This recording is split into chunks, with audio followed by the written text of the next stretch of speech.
예, 국민 여러분께 오늘은 주로 국무총리님하고 기재부 장관께 주로 질의하겠습니다. 예산안에 관한 것이기 때문에 2025년 예산안으로 표현되는 정책에 관한 것 중에서 특히 조세정책 세입 재정 관련해서 좀 기본적으로 그동안에 국감 때 논의했던 걸 토대로 해서 이야기를 하겠습니다. 그 전에 오늘 대통령 담화에 대해서 여러분들이 이야기하시는데 실제 저도 소감을 말하지 않을 수 없습니다. 개인적으로는 되게 유감입니다. 왜 하셨는지 잘 모르겠습니다. 국민들에게 설득력이 있었을까 싶습니다. 오히려 국민들의 화를 임계점까지 끌어올리는 거 아닌가, 그래서 유감입니다. 자, 제가 오늘 경제 예산 관련해서 전체적으로 말씀드리고 같이 좀 토론하고 싶은 것은 여전히 상황인식에 대해서 좀 다르다, 이런 말씀 좀 드리고 그에 대해서 좀 더 의견을 좀 물으려고 합니다. 또 하나는 실제 이 상황에 대한 서로 간의 솔직한 이야기 속에서 반성과 또는 대화가 좀 이루어질 필요가 있는 거 아닌가, 국회와 정부와 사이에서. 그리고 그동안의 정책 기조에 대해서는 국감 과정에서 계속 지적을 했지만 실제 그 기조에 대해서 변할 의지가 있는가를 좀 묻고 싶습니다. 그리고 감사원장님께서 이 과정 중에서 중간중간에 좀 감사도 몇 개 필요하겠다, 이런 말씀을 좀 드리려고 합니다. 먼저 정부의 정책 기조에 대해서 말씀드려 보겠습니다. 오늘 대통령 담화가 있었습니다. 그런데 경제에 대해서 말씀하신 게 있었는데 경제가 기지개 키고 있다. 그리고 올해 수출이 사상 최고치를 경신하고 흑자도 있고 경제 성장률도 좋다, 뭐 이런 말씀하셨는데 이 이야기를 듣는 국민들 생각에 대통령 말씀이 맞다, 이렇게 생각하실 것인가? 저는 그렇지 않다고 봅니다. 특히 며칠 전에 대통령 정책실장이 또 저런 이야기를 하셨습니다. 경제 지표상 뚜렷한 성과가 있다. 모든 기관이 호평을 하고 있다. 총리님도 전에 그 대정부 질문할 때도 그런 말씀하셨는데 지금도 그렇게 보십니까, 총리님? 그 지표들로 봐서는 결국 우리가 경제를 평가할 때 성장, 국제 수지, 재정의 건전성, 고용, 그리고 물가. 그래서 그 지표에 대해서 지난번 대정부 질문에서 일일이 하나씩 다 한 번 했었지 않습니까? 네. 총리님 직접. 네, 그러니까. 지금도 그런 이야기 또 하시는 겁니까? 아니, 그러니까 그때 그 판단을 한 거는 분명히 우리가 정부가 들어올 때보다 이제는 정부의 어떤 뭐 위기나 국제 수지의 그 문제나 이 재정의 문제나 이런 것들은 없는 거 아니냐 하는 그런 점에서는 좀 예, 어떤 것은 됐다. 좋고 어떤 것은 나쁘다 하면서 전체적으로 좋다, 이렇게 이야기하시면 안 되고 실제 있는 그대로 국민들이 느끼는 지점에서 공감하면서 해법이 무엇인가를 이야기해야 서로가 함께 협력을 한다고 봅니다. 맞습니다. 그런데 그 지점에서 이야기를 해야 한다. 한 가지만 더 말씀드린다면 그래서 이제 그런 그 지점에서 지난번에 이야기했던 개별 지표에 대해서는 한번 다 이야기했습니다. 그러니까 민생에 대해서는 그래서 미흡하다. 예. 그래서 저희가 이제 이 지점들에 대해서 국민들이 느끼는 것 중에 몇 가지 있습니다. 다 서로가 인정하는 팩트가 있으니까. 역대급 세수 개선 2년 연속 발생했다. 그것도 56.4조, 29.6조. 이제는 29.6조는 더 늘어날 수가 있다. 두 번째는 지금 작년에 1.4% 경제 성장률 일본보다 떨어졌다. 올해도 경제 성장률 2.1, 2.2 이 정도 되겠다.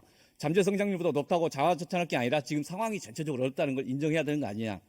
국민들이 느끼는 일반적인 것은 고물가 고금리의 그 축적물이 있어가지고 실제 피부로 느끼는 물가가 있으니까 더 심리적으로 그러겠지만 실질 임금이 가계 실질 소득 자체가 줄어들었다는 거 아닙니까?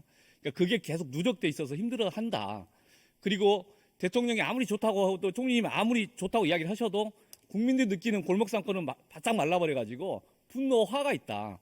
그런데 계속 이런 이야기를 하면은 저는 계속 주장합니다. 총리님도 달나라 총리고 대통령 달나라 대통령이다.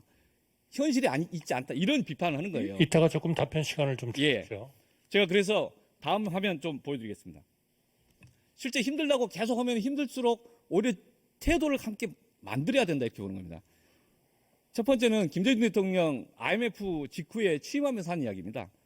올해 한 해 동안 물가가 오르고 실업은 늘어날 겁니다. 소득 떨어지고 기업 도산은 속출할 겁니다. 국감 때도 보여줬던 겁니다. 야당과 여러분과 모든 것을 상의하겠습니다. 실제 그 당시에는 이 야당이 다수였습니다. 두 번째는 리만 브라더스 사태 2008년 그 이후에 오바마 대통령이 취임하면서 한 이야기입니다. 우리 경제 대단히 약해졌습니다. 그리고 총체적으로 실패한 결과입니다. 가정을 잃고 직장과 결별하고 기업은 문을 닫았습니다. 그런데 이것에서 함께 헤쳐나갑시다. 이렇게 주장을 하고 이렇게 설명하고 설득을 합니다. 전체적으로 각종 정치 세력들 함께 단합해서 뭔가를 극복하기 위한 그런 노력이 필요하지 않겠습니까? 일단 집행부잖아요. 주도권을 갖고 있지 않습니까? 근데 이런 식으로 하고 있느냐? 총리님 그렇게 이런 태도로 지금까지 국회랑 하셨다고 보십니까?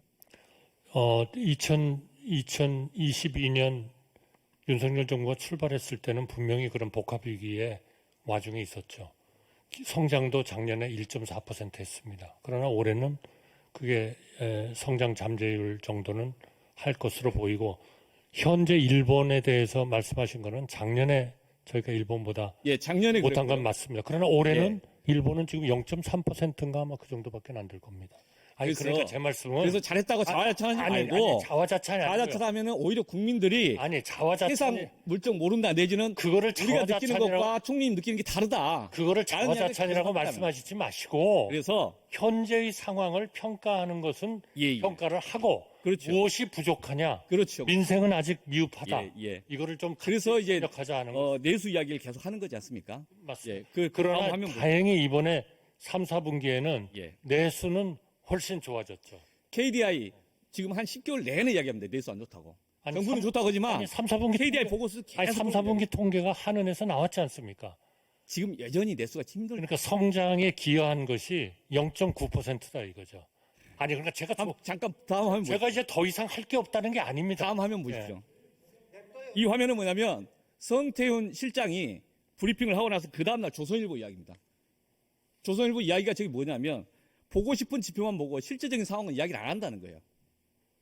왜 그런가? 이 불신을 이야기를 합니다.